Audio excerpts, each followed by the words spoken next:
Warning, this video may contain too many memes. You have been warned.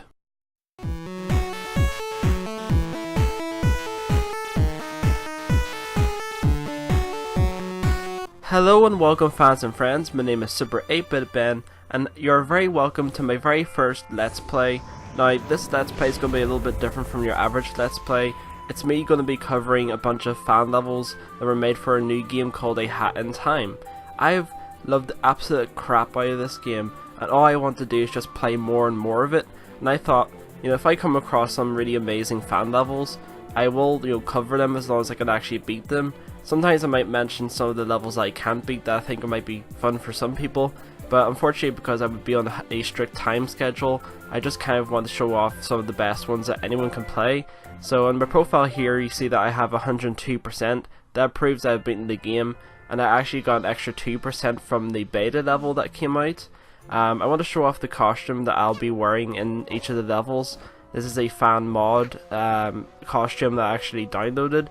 It's the Super Mario costume and I think it looks absolutely adorable, and it's actually quite fitting because Super Mario Odyssey is just round the corner. It's only 6 days away, and I absolutely love Mario, and that's the reason why I like this game so much, is it feels like a really good Mario game, but it isn't Mario, it's kind of doing its own thing. Okay, so first off we're going to do a little bit of something this guy's going to explain. This is parkour. Internet sensation of 2004, and it was in one of the Bond films. It's pretty impressive. The goal is to get from point A to point B as creatively as possible. So as that nice man said, basically what we're trying to do here is a bit of parkour. Obviously there was a part there that not many beginners would actually really discover, but I thought it was actually pretty smart, and obviously it's for the more advanced player rather than a beginner. And this level, of course, does look an awful lot like something from Super Mario Sunshine, and there's a lot of these types of levels in the game. This one's called X Rift 1. It's a very, very short course, but I do very much like it.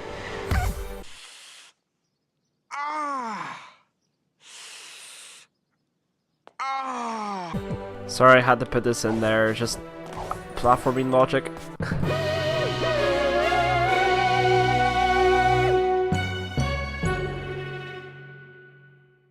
Next up we have Hot Balloon's Time Rift. My balloon! But anyway, as the name suggests, this is a very much hot air balloon orientated stage. There's plenty of just normal balloons and hot air balloons that you stand on, and I like the idea of just using balloons to get around instead of like little platforms and stuff like that. And there's plenty of hazards in this little map. Again, it's a really, really small map, and I wish there was more to it. I wish it was a little bit longer, because whoever made this one was actually very, very good. And unfortunately, I just don't have the time to look up all the names, but you can look up these stages on the Steam Workshop. So that's where I get all the levels from. Of course, this level has very good platforming sections and good timing skills and stuff like that involved. Overall, it's not too hard, and you'll probably beat it within 30 seconds.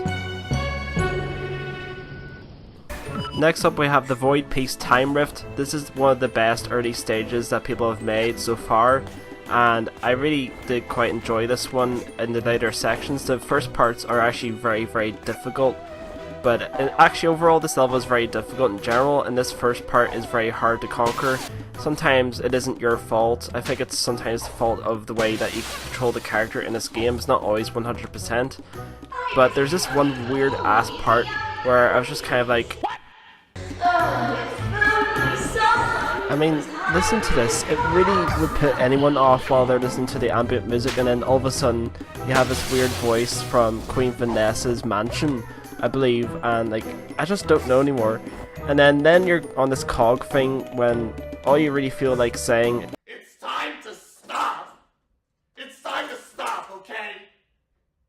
And eventually you'll be able to make it to some kind of small platform, which you'll see here.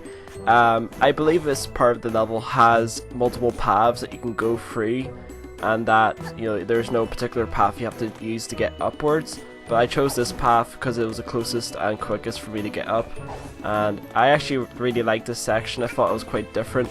I hadn't seen anything like this in the main game, and that's why I thought this level really stood out, because this one section is very creative and different. and I don't really think many people are going to have this, much of a set piece in their levels in general. So I think this will always make this level stand out to me in particular. I'm not going to ask anyone to make any more of these weird set pieces, but good job whoever made this level. So anyway, eventually we'll get up this section, and then we'll move on to another bit where it was also a little bit off-putting. And again, don't watch this if you don't want any spoilers, but watch it if you want to have a laugh here. Fool me once, I'm mad. Fool me twice, how could you? Fool me 3 times, you're officially that guy, okay? You know the one. I ain't having that shit! And of course, the reason that's off-putting, if you're a seasoned fan of this game, you know that the cookies are always like little platforms usually. I don't recall them ever popping like that, and obviously I died, I think, the first time I actually jumped into those, or I may have just about made it. But that's really off-putting, but I think it's a very smart idea because it tells me you can actually change the properties of all the objects. I have had to cut around these levels, like the footage, because I did die a lot in this particular level, like a lot of times. So I would say this is the sort of very hard level difficulty. I'm going to have a couple different levels of hardness. That would be one of the top harder levels that you could play. Next up we have the Dweller Crow's Time Rift, which is arguably my most favourite level out of this entire video.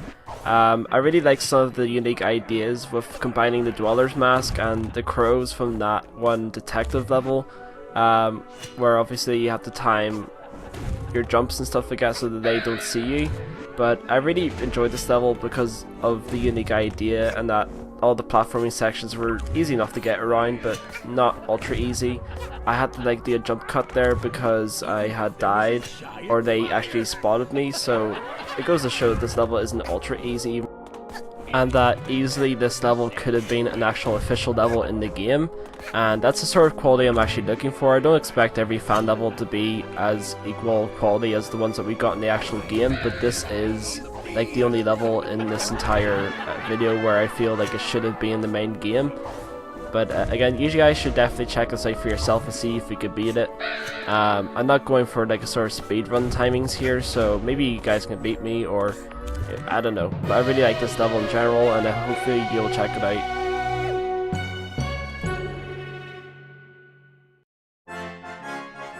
So I've saved the best for last. Here we have the Beta Hero Challenge. This was an official level that was shipped with the beta level, that was shipped with the beta version of the game, and this level is so grandiose. It feels as grandiose as all the Super Mario Galaxy levels did feel, and I think this was a shame that it was actually taken out of the final game.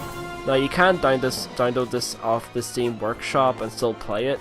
I really enjoy playing this one. It's pretty challenging, it's very colourful, there's plenty of stuff you can do in it, and it's a very lengthy level, if not the longest level that I played in this game so far.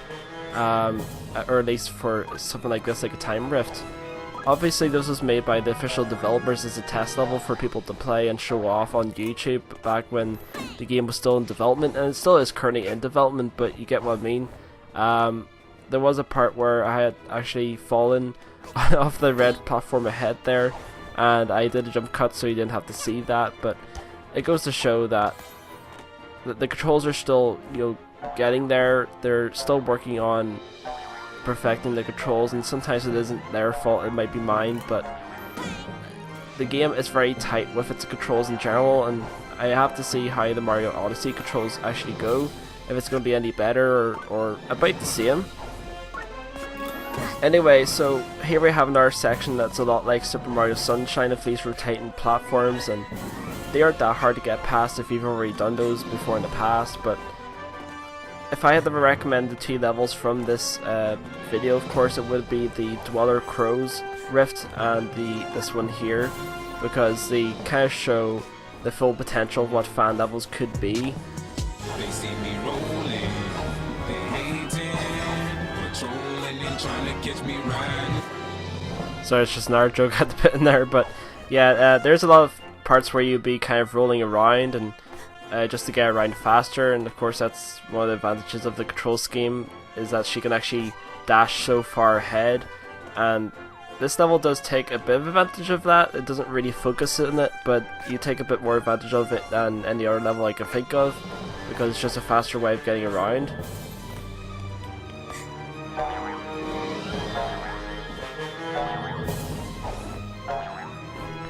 So that section can be a little bit hard to do if you're a beginner, of course. You've probably noticed that the music is just amazing in this level, and not an awful lot of people really think about the music when they're actually making their levels so far, but I really hope they start adding some of the better tracks if they're actually able to do that, because it really helps give a bit more personality and atmosphere to each level. It's really important. Sorry about the jump cut there, but I had actually fallen in this part, which is kind of embarrassing for someone of my skill level. But this is really just a big jumping section where you can't really stand around for much long, and you have to just keep on going forward and not fall. This is the final part of the level, so it's a very good demonstration of the falling platforms. Of course, it is a demo testing level in general, and there you go. We finally got there, and I hope you guys enjoyed this video. And as always, if you enjoyed this video, let me know if you want to see more of this type of thing. Don't forget to like, comment, and subscribe, but only do that if you want to.